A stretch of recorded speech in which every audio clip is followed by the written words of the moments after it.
Di sini bahwa kita punya kesempatan untuk masuk ke pasar Cina. Persoalannya, persoalannya nih, persoalannya kita tentunya harus memilih produk apa, produk apa yang bisa masuk ke negeri Cina, ya. Mungkin di sini akan saya coba share terlebih dahulu. Oke, di sini sebentar.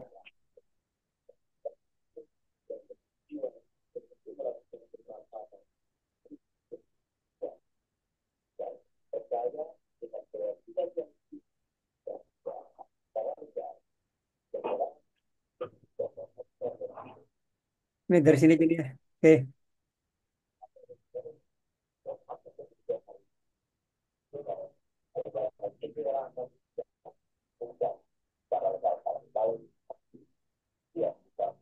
Nah, oke. Pertama kali yang kita akan mulai di sini adalah kita melihat dulu neraca perdagangan antara Cina dengan Amerika Serikat. Saat ini memang sangat timpang ya. Jadi defisit, jadi lebih banyak import ternyata Amerika terhadap Cina. Ini juga yang menjadi satu pertimbangan dari Presiden Amerika Donald Trump itu geram dan gerah ya kok banyakkan Cina yang masuk kok Cina yang lebih menguasai pasar ketimbang mereka. Dari sini kita lihat ternyata defisitnya lumayan cukup besar. Nah sekarang apabila Cina di-ban, Cina itu dibekukan untuk masuk ke pasar Cina, persoalannya kita punya peluang nggak? Nah kita lihat dulu peluang yang ada di Indonesia sini ya. Oke. Neraca perdagangan Indonesia dengan Amerika di sini sebenarnya kita dalam posisi plus ya bahwa Indonesia itu surplus terhadap Cina di tahun 2023. Nah, artinya kita tentunya punya kesempatan untuk lebih ngebus nih, untuk lebih membesarkan lagi potensi kita. Nah, selama ini komoditi apa sih yang sudah masuk ke pasar Cina? Yang paling utama adalah produk pakaian dan aksesoris rajutan. Ini ada di kategori HS Code dengan kepala dua angka digit pertama adalah 61. Ya. Kemudian yang kedua adalah pakaian dan sorry ini mungkin yang aksesoris rajutan tapi yang HS Code-nya 62. Jadi ada HS Code 61 dan ada HS Code nomor 2. Ini biasanya membedakan ini adalah bahannya. Ya mungkin ada bahan yang plastik ataupun rayon ya ada bahan yang non rayon nanti bisa dilihat di high code. Nah kemudian produk yang ketiga adalah produk yang berbahan dasar karet dan produk elektronik ya. Nah kemudian yang ketiga keempat itu adalah mesin-mesin dan peralatan listrik dan yang kelima adalah alas kaki. Nah total ekspor Indonesia ke Amerika hingga Oktober 2024 ya untuk tahun lalu ya itu senilai 21,51 miliar US dollar. Sementara total impor kita itu sebesar 7,96 miliar. Mungkin gedenya mungkin di HP ya, HP iPhone mungkin. Ya, oke. Nah sekarang kita lihat lagi. Sekarang potensi apa ya dengan adanya pengetatan ataupun malah mungkin pembekuan untuk impor berarti kita punya potensi dan yang potensi yang paling besar adalah potensi untuk bisa mensubstitusi barang yang saat ini diimpor oleh Amerika dari Cina. Nah, kita coba trace dan kita lihat dari HS code tadi peluang yang paling utama adalah produk-produk komoditi, tekstil, dan pakaian. Ya, di sini disebutkan lebih spesifik lagi adalah produk rajutan dan produk non rajutan dari Indonesia. Nah, ini diperkirakan kita bisa kembali mengambil alih nih Cina karena di era-era tahun 90-an sampai awal 2000 itu produk tekstil ataupun garment Indonesia itu masih menguasai pasar Amerika. Tapi mulai tahun 2000 hingga ke sekarang itu dikarenakan biaya operasional ataupun cost produksi di Indonesia yang tidak kompetitif, sudah banyak produk-produk garment itu lari ke negara-negara pesaing kita, negara-negara tetangga kita, ke Vietnam, ke Bangladesh, ke Pakistan, ya. Nah, kemudian produk apa lagi yang diperkirakan itu bisa menjadi potensi cukup besar menggantikan Cina? Yang kedua adalah produk alas kaki, ya. Saat ini memang produk alas kaki untuk merek dengan inisial N itu kan banyak sudah dipindahkan ke Vietnam. Ya, sebagian juga sudah dipindahkan ke Bangladesh. Tapi sebagian lagi malah sudah diambil alih oleh pihak Cina. Karena bahan baku memang banyak berasal dari negara Cina. Nah, kita punya peluang dengan perbandingan kita di 90 hari ini ya. Semoga sih bisa nambah ya. Itu 0% dibandingkan Cina yang kena 125%, seharusnya kita punya potensi untuk ke sana, masuk ke sana. Tapi ini kan biasanya sudah bukan lagi kriteria untuk UMKM, lebih mengarah kepada perusahaan menengah ataupun besar. Tapi bukan berarti produk alas kaki kita yang diproduksi UMKM nggak bisa masuk. Masih banyak ya produk-produk UMKM kita yang secara desain dan bahan juga itu sudah diakui oleh sebagian besar negara Eropa dan Amerika. Ya, jadi kita nggak usah khawatir, oh harus bersaing dengan produk. Ya sebenarnya produk brand-brand yang banyak beredar di sekarang kan sebenarnya brand-brand dari Amerika ya, yang diproduksi di luar negeri. Nah, tapi untuk produk-produk yang sifatnya casual ataupun juga produk-produk sepatu yang untuk yang semi formal, itu produk-produk Indonesia juga sudah bisa diterima oleh pihak sana. Tinggal mungkin di sini ada syarat ketentuannya, mungkin dari sisi size pack-nya, ya ukuran, ya kan ukuran dari Inggris itu pakai ukuran nomor 40, misalnya 40, 41, 42. Mereka bisa pakai misalnya ukuran 7, 7,5. Nah, hal ini yang harus disesuaikan ya dari sisi pembuatan patternnya. Yang ketiga adalah kriteria kategori produk berbahan dasar karet dan elektronik. Ya, di sini memang kelihatannya sebagian besar ini dipegang kalau diproduksi di sini adalah industri menengah dan kecil. Tapi bukan berarti industri UMKM juga tidak bisa. Ada banyak produk-produk yang berbahan dasar dari karet dan ada elektronik. Ya bisa juga mungkin dalam bentuk mainan elektronik untuk anak-anak. Ya, itu masih bisa masuk ke pasar Amerika. Karena sekarang yang banyak beredar di Indonesia justru produk-produk dari Cina. Nah, mungkin ada pertanyaan nanti, kenapa nggak kita ekspor lagi barang dari Cina, ya kan? Kita misalnya kita reekspor sejauh kita bisa meyakinkan kepada pihak pabean ataupun bea cukai ataupun custom di Amerika bahwa produk itu originnya itu bukan dari Cina, ya tentunya bisa. Artinya produk-produk itu mungkin bisa dimodifikasi sehingga ada nilai tambah yang diproduksi oleh produsen Indonesia. Ya, ini produk yang berbahan dasar karet dan elektronik. Dan yang keempat, komoditi yang berasal ataupun berkategori dari mebel dan kerajinan tangan. Ya, di sini adalah sebenarnya sampai sekarang produk Indonesia itu masih unggul. Ya, salah satu mungkin nggak salah satu, salah sekiannya adalah berbahan dasar rotan. Ini sebenarnya unik ya karena rotan-rotan itu sebenarnya asalnya dari Indonesia, tapi kita malah mengekspor dalam bentuk asalan, bukan dalam bentuk jadi. Itu banyak diimpor oleh Cina ataupun perusahaan lain yang mereka malah mengolah menjadi mebel. Nah, ini mungkin kesempatan bagi kita untuk mengambil alih lagi tuh produk-produk tersebut. Kembali tentunya ada syarat dan ketentuan yang pebisnis juga harus perhatikan. Ya, jadi ada empat ya.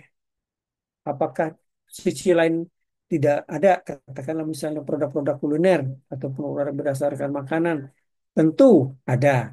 Tapi untuk masuk ke Amerika kan ketentuan dari FDA-nya cukup ketat. Sejauh kita bisa memenuhi syarat dan ketentuan yang diminta oleh otoritas di sana, ya.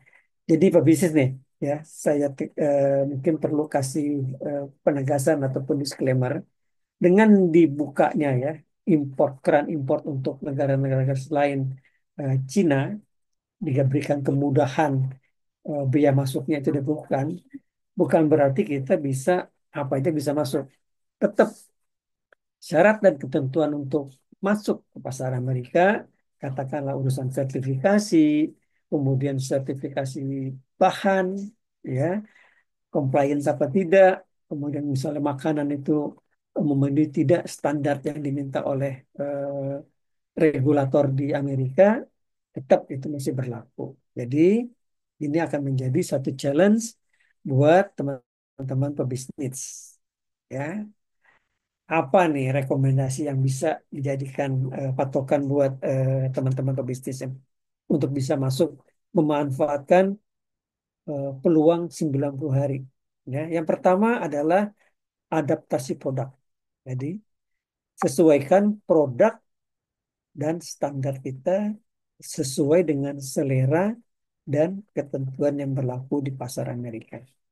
Ini sebenarnya kita bisa lihat lah, ya mungkin kita bisa browsing, kita bisa search yang sudah diimpor dari China itu apa saja, kayak gitu kan. Kita lihat. Nah, kita juga lihat di sebenarnya kalau dengan HS code itu kita masuk dengan HS code yang tadi ada 61, 62 dan sekiannya, itu kita bisa masuk dan kita bisa lihat untuk Amerika. Di situ dalam HS code akan keluar syarat dan ketentuan seperti apa. Kita ikuti aja, kita pelajari, ya. Meskipun yang paling gampang caranya tinggal kita lihat, kita copy paste saat ini yang dipakai di Amerika seperti apa, ya. Untuk ini ya, bisnis juga akan bisa membantu ya, akan menjembatani apabila ada teman-teman pebisnis yang benar-benar serius mau masuk, kita akan coba buatkan eh, koneksi dengan pihak perwakilan Indonesia yang ada di Amerika. Ya, tapi kita bicara yang lebih lanjut nih, rekomendasi yang lebih lanjut terlebih dahulu ya. Yang kedua adalah kesiapan dari teman-teman pebisnis untuk menyiapkan kemasan dan branding. Ya, artinya apa? Kualitas dengan kita punya brand dan kita juga punya kemasan yang baik, itu akan bisa mendapatkan respon yang juga lebih baik dari buyer-buyer ataupun konsumen yang di Amerika. Ya, haruslah kita buatkan kualitas kemasannya, kemudian juga brandingnya. Nah, ini sebenarnya kita bisa lihat apa sih yang banyak dipasarkan di Amerika. Kita bisa masuk ke marketplace yang ada di Amerika, yang umum itu mungkin eBay, ada Amazon. Ya, kita bisa lihat apa barang-barang yang banyak dicari oleh konsumen-konsumen di Amerika. Nah, kemudian rekomendasi ketiga adalah gunakan platform digital. Ya, misalnya ini memanfaatkan INA Export. Nah, Indonesia pun sudah punya Departemen Perdagangan sudah menerbitkan apa satu website meluncurkan website di mana kita bisa mempostingkan di sana. Tapi kan persoalannya apakah INA Export ini sudah dikenal, ya sudah banyak dilihat oleh buyer ataupun konsumen di Amerika. Jadi mungkin akan lebih baik selain kita masuk ke dalam platform digital ataupun laman website dari INA Export ini, ada baiknya juga masuk ke website marketplace yang banyak diakses oleh konsumen Amerika. Nah, kita juga harus melakukan promosi lewat proses digital. Kita sudah banyak media-media sosial. Kita bisa pakai Facebook, bisa pakai Instagram, kita bisa pakai LinkedIn, dan juga ada X, banyak yang bisa kita pakai. Ya, tinggal kita lihat media sosial mana ataupun digital platform mana yang banyak diakses oleh konsumen di sana. Ya, bukan yang di sini, karena kita kan ngejual. Nah, kemudian rekomendasi yang keempat adalah sertifikasi. Tadi sudah saya singgung sedikit, untuk produk-produk tertentu itu sertifikasi dibutuhkan. Ya, kita harus pahami dan kita harus benar-benar pelajari apa yang dipakai, yang bisa diterima oleh regulator ataupun custom di Amerika. Dan yang kelima, tentunya tingkatkan kolaborasi, itu bisa kerjasama dengan diaspora yang ada di Amerika, di Indonesia. Kelihatan tadi saya lihat ada Ibu Anastasia ya. Ini sering bolak-balik, mungkin nanti bisa bantu share juga pengalaman Ibu ya untuk mengetahui produk apa. Nah, beberapa hari yang lalu saya mendapat pesan dari teman yang kebetulan lama tinggal di Amerika. Dia tinggal di Houston. Itu dia menyebutkan, kalau mau cari, carilah barang-barang yang barang kelontong sebenarnya. Ini barang-barang kelontong yang saat ini mulai dari yang sederhana, dari pasta gigi, sikat gigi, ya, barang-barang yang dipakai sehari-hari. Nah, kalau Cina itu di ban, artinya kan banyak kan barang dari Cina nih. Nah, kita punya peluang untuk bisa masuk ke sana. Ya, memang terbatas. Tidak semua kesempatan peluang itu bisa dimanfaatkan oleh semua. Nah, persoalannya bisa nggak yang tidak memproduksi itu menikmati kue kue peluang ini? Ya sangat bisa. Katakan teman-teman, kita kan untuk bisa masuk ke pasar global, kita tidak mesti harus menjadi produsennya ataupun produsen eksportir sendiri.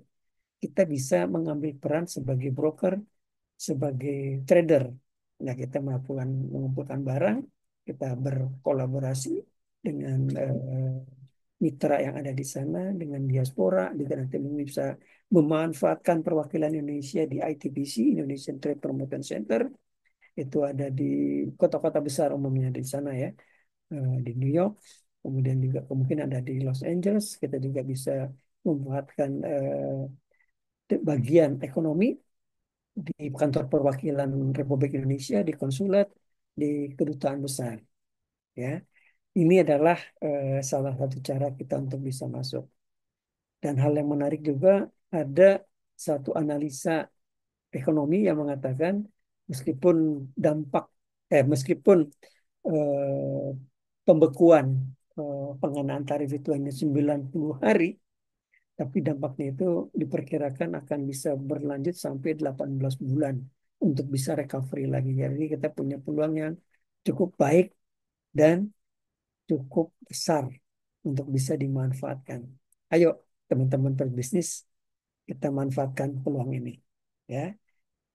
Nah, kemudian dukungan strategi apa yang bisa bisnis berikan kepada teman-teman pebisnis di sini? Tentunya yang paling utama adalah kita harus bisa mendapatkan akses kepada pihak konsumen ataupun pihak buyer yang ada di Amerika yang aktif juga mencari barang-barang pengganti dari Cina. Ya, di sini kita bisa memanfaatkan Kementerian Perdagangan, atas perdagangan ataupun perbankan ekspor yang sudah mempunyai data dari ekspor kita, pasti data-data importernya di sana, data buyer yang ada di sana. Selain tadi kita memanfaatkan digital platform marketplace yang banyak diakses oleh penduduk Amerika ataupun konsumen di Amerika. Nah, langkah praktis untuk masuk ke Amerika tentunya kita lakukan identifikasi produk apa, produk yang tentunya yang sesuai ya dengan kebutuhan dari konsumen yang ada di Amerika. Tadi sudah dikasih kisi-kisi tuh dari diaspora atau warga Indonesia yang tinggal di Amerika, dari barang-barang lontong udah kelihatan memang receh ya, kelihatan memang receh, tapi lumayan karena Cina ternyata harus kena 120% untuk kerasa ya. Nah, kita juga dalam barang ini nggak perlu harus kita 100% menggantikan produk Cina. Tentu produk massal dari sisi produksi yang besar itu butuh modal yang besar. Tapi kalau kita bisa memasarkan dalam jumlah yang kecil, nggak jadi masalah kan.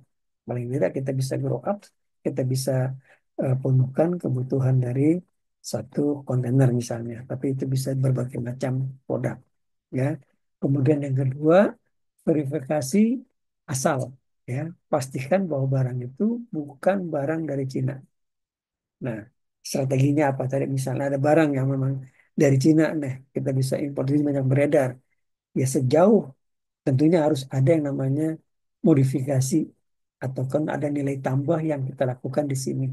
Ya, kalau istilahnya mungkin kita tambahkan lah tambahan kandungan lokalnya TKDN-nya nih ditambahkan, dinaikkan, ya. Jadi sehingga nanti bisa itu diklaim bahwa ini adalah produk dari Indonesia. Ini trik ya, tapi tentunya tidak saya sarankan. Ya, nanti bisa jadi masalah.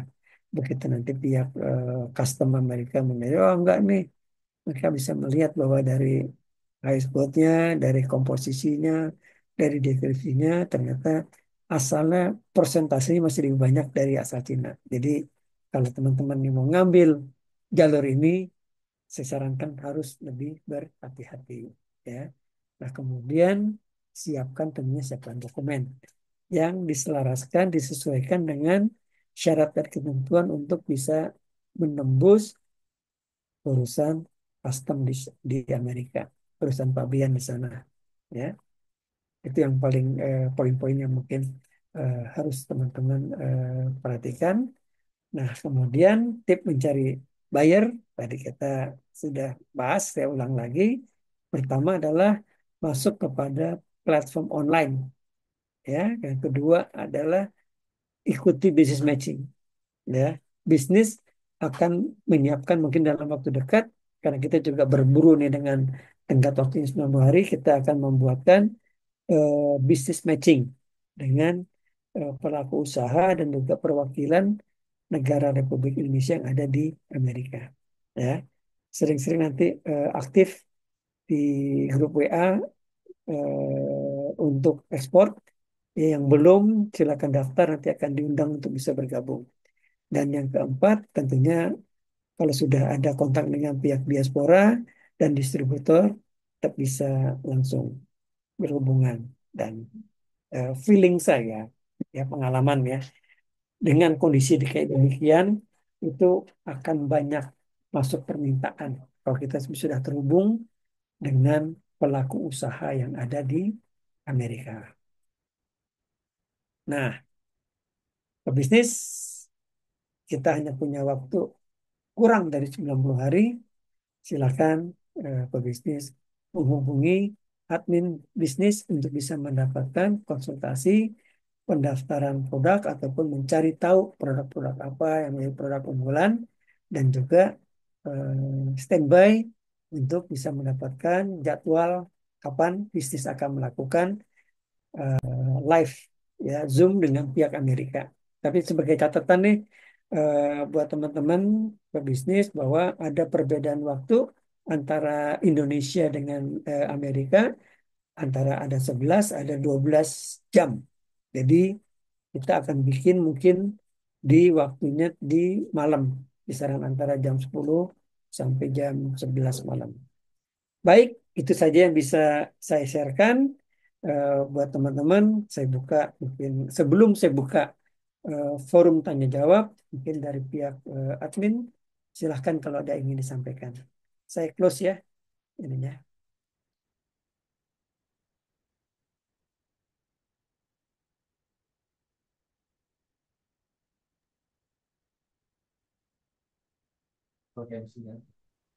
Baik, makasih Pak Bagja atas presentasinya yang sangat informatif ini. Mungkin dari teman-teman bisa kita mulai aja. Ada yang mau bertanya dan ada yang mau ditanyakan ke Pak Bagja mengenai materi ini ataupun boleh juga di luar materi ini. Boleh hand raise aja.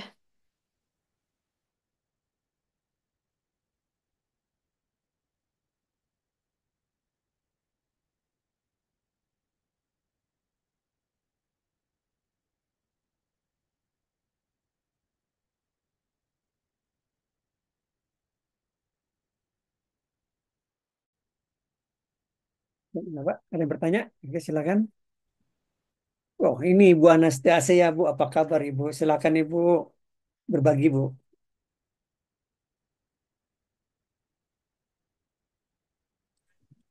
Ya, Bu. Pak Bagja, apa kabar? Alhamdulillah baik, Ibu. Di Ya, Amerika, Kanada, atau di Surabaya, Ibu? ini saya di Surabaya, tapi nanti tanggal 13 saya ke San Francisco, anak saya mau merit di sana. Ah, Calonnya kan citizen sana, Pak oke. Bagja. Ya, ya. Ini lagi di kendaraan, Hmm, lagi driving. Apa ya? hmm. Nggak apa-apa, silakan Ibu. Kalau mau Iya. sore banyak yang menunggu nih, apa saja yang bisa dipasok dari Indonesia? Silakan Bu Anastasia. Eh, Kalau saya lihat sih pengalaman waktu saya ngisi eh, restonya teman saya, dia kan punya kayak minimart gitu di belakang restonya ya. Hmm, Itu di Ohio. Nah, sebetulnya produk-produk kita itu bagus-bagus sekali kalau misalkan mau ngecer ya di sana. Cuman untuk importirnya ini loh, kalau yang Amerika saya barangkali kalau misalkan Pak Bagja ada connect gitu dengan importirnya di sana, Pak, atau yang punya gudang. Jadi kita bisa titip barang kita, terus barangkali bisa ngecer di sana. Seperti yang kayak Blue Band, lalu gula merah, itu banyak itu yang suka. Karena Blue Band kita itu enak, Pak. Oh, Maksudnya yang bisa macam-macam tuh ya. hmm, Apalagi kalau misalkan Amerika, itu kan dia juga cukup banyak tuh Muslimnya. Waktu mau Lebaran tuh, banyak, hmm, Pak, yang beli pesan Blue Band itu. hmm, Nah, hmm.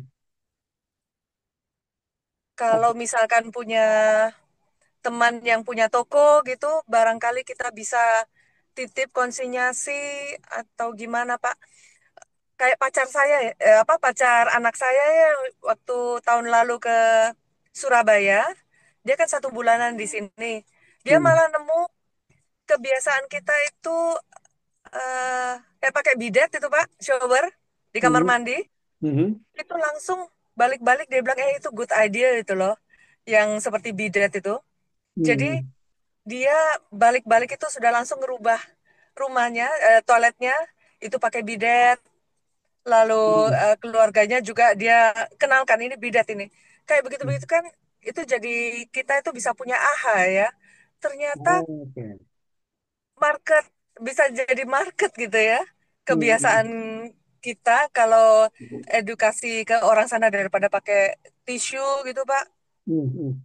Jualan bidet dengan edukasi barangkali bisa jadi toko toko bidet juga ya, toko mini. Betul, Nah, betul, betul.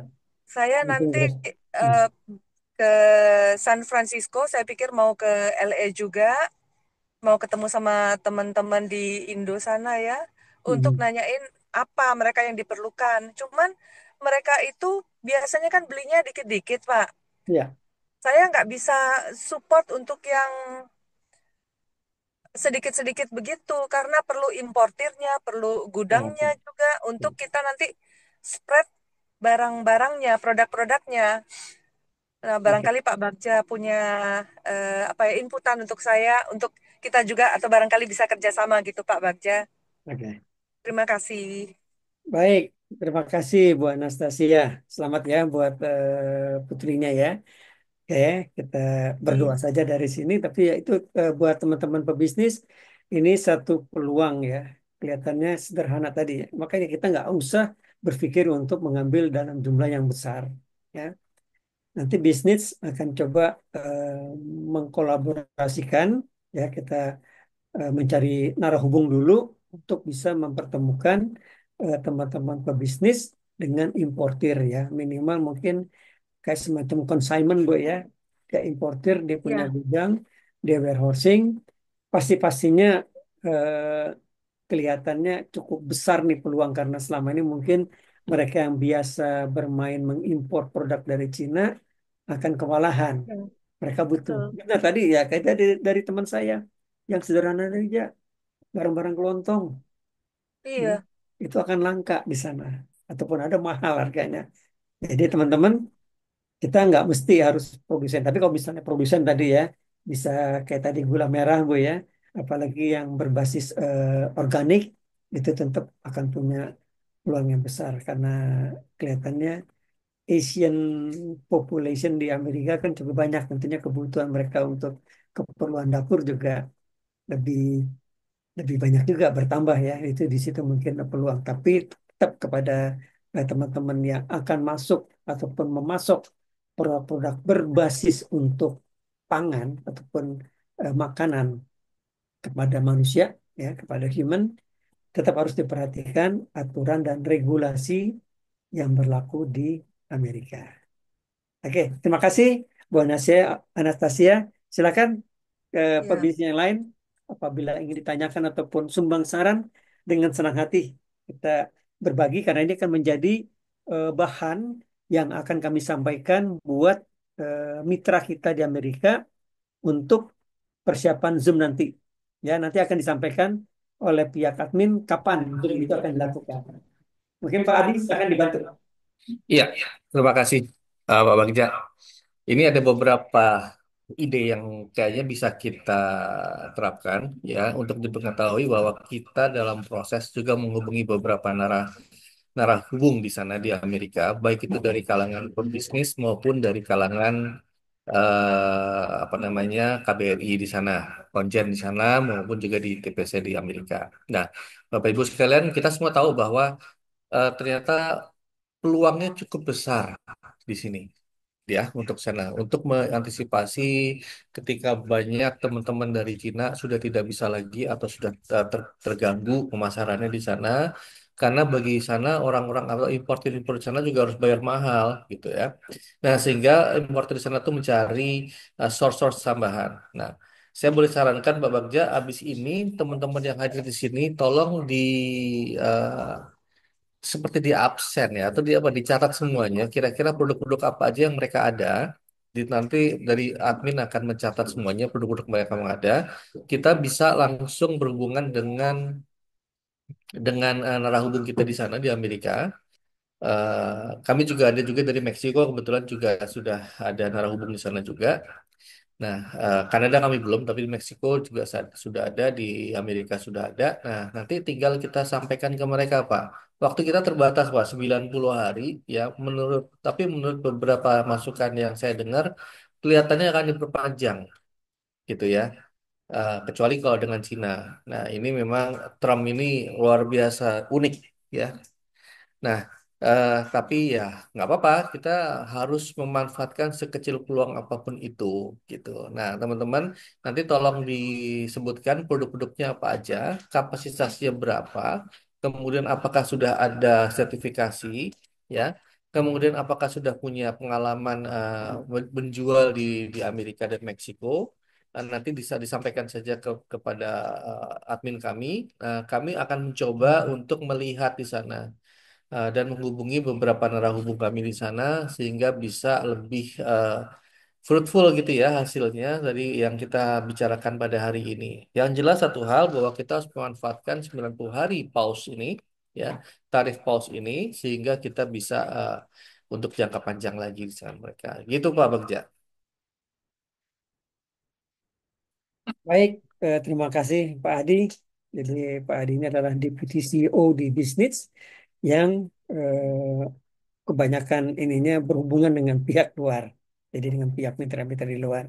Jadi bisnis eh, akan konsisten untuk membantu pebisnis pelaku UKM untuk bisa memperlebar pasar masuk ke pasar global. Kita harapkan ini menjadi momentum ya Pak Adi ya untuk bisa lebih membesarkan UMKM ataupun UKM Indonesia. Oke, silakan teman-teman pebisnis. Kita masih punya cukup waktu untuk berdiskusi tadi ya. Jadi tidak terbatas kepada empat ya, empat komoditi tadi ya, pakaian, alas kaki, kemudian produk karet, elektronik dan juga mebel ya, tidak terbatas. Kita yang tadi empat itu adalah yang utama, yang artinya Indonesia sudah boleh dibilang cukup mendominasi pasar Amerika untuk produk-produk tersebut. Dan kita juga terlihat dari neraca perdagangan kita yang surplus terhadap Amerika. Ya, ini peluang. Karena apa? Semakin besar berarti kita akan kekurangan kompetitor. Ya, karena Cina di ban, kita akan menjadi ada keuntungan yang namanya ada advantage ya dari sisi tarif. Nah, inilah kesempatan kita untuk luas dan artinya juga ada kemungkinan produk-produk yang lain itu bisa ikut masuk ya. Jadi produk ikutan. Ya, ini adalah peluang. Yang tadi tambahan lagi. dari Bu Anastia, kayak Blue Band aja sampai dicari, ya. Ini ngeri-ngeri sedap sih sebenarnya. Tapi apabila nanti kita menemukan eh, narahubung importir yang di sana yang sudah terbiasa impor, tentunya tidak sulit bagi kita untuk bisa masuk. Jangan berpikir banyak ya, jangan berpikir besar.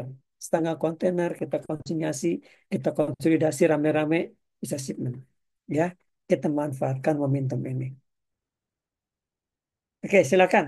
Masih terbuka kalau ingin bertanya. Dan jangan lupa juga tadi ya, ngisi di kolom chat produk-produk apa yang untuk bisa, dan juga tinggalkan nomor HP ataupun email untuk bisa dihubung kembali oleh pihak admin kami. Silakan.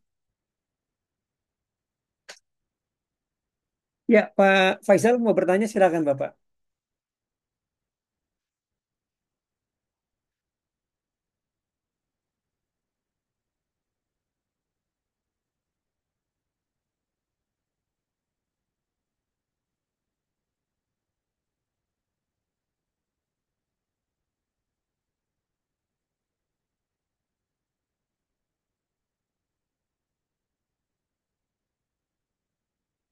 Chat admin bisa dibantu, ada yang chat ya? Oke.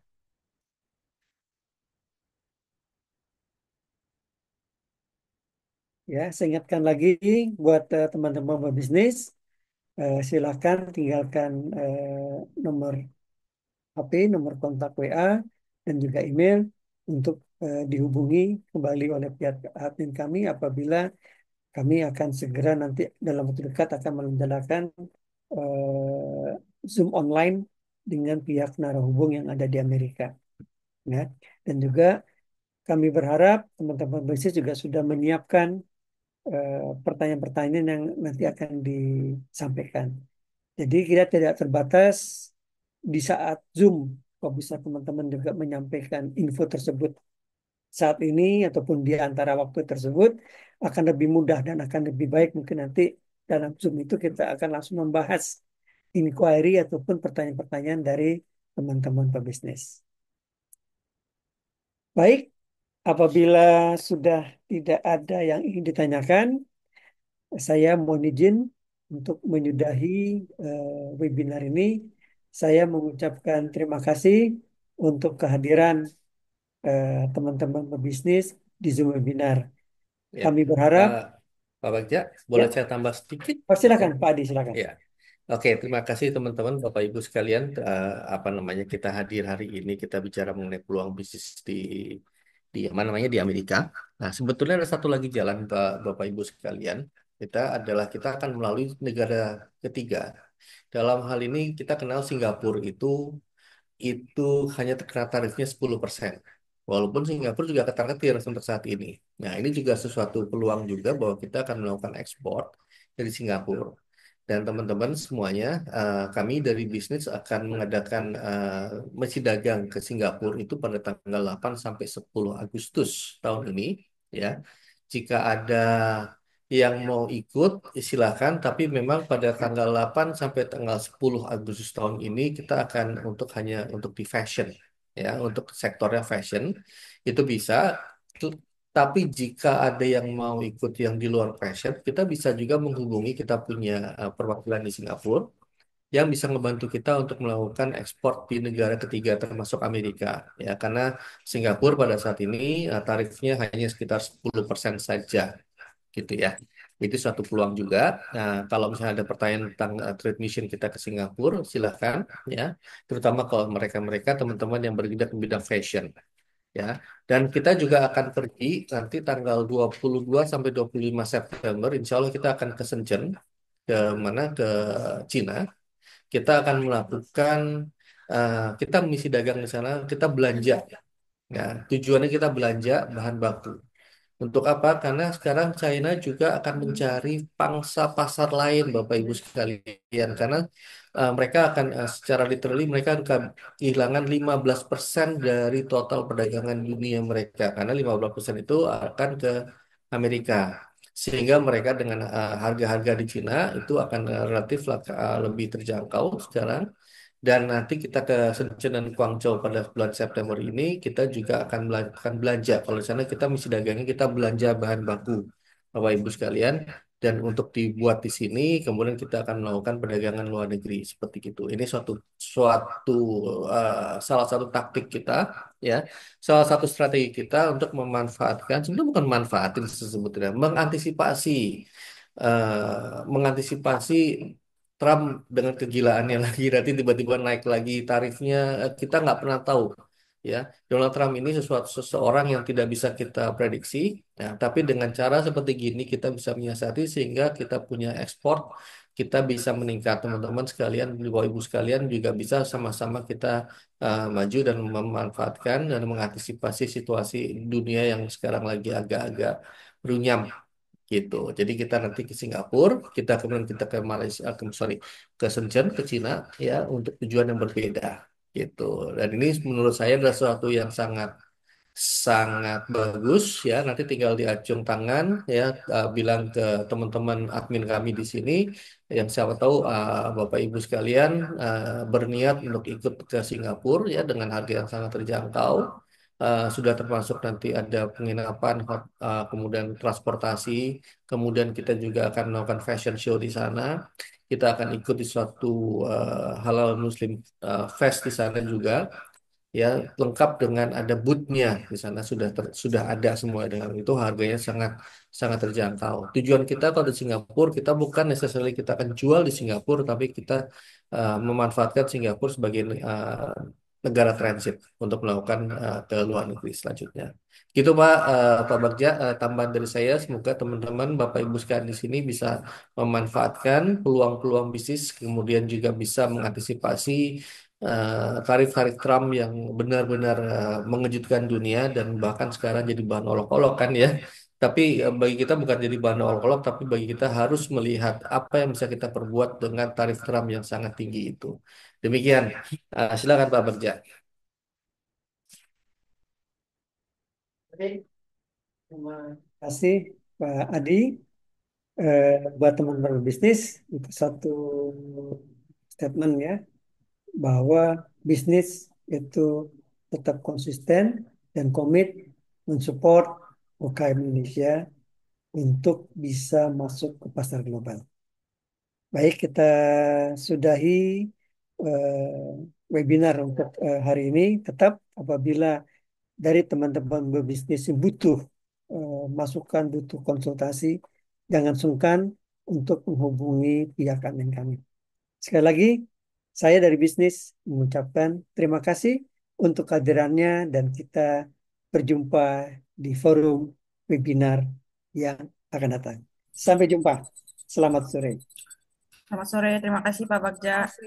Saya mau tambahin nih untuk teman-teman pebisnis, di tanggal 22 April nanti kita akan adakan webinar khusus fashion yang akan membahas Fashion Connect untuk melakukan misi dagang ke Singapura, Malaysia, dan juga Shenzhen. Jadi buat teman-teman pebisnis, silahkan nanti pantengin di grup komunitas. Kita akan share flyer dan juga informasi lebih lanjut mengenai acara tersebut. Terima kasih. Pak.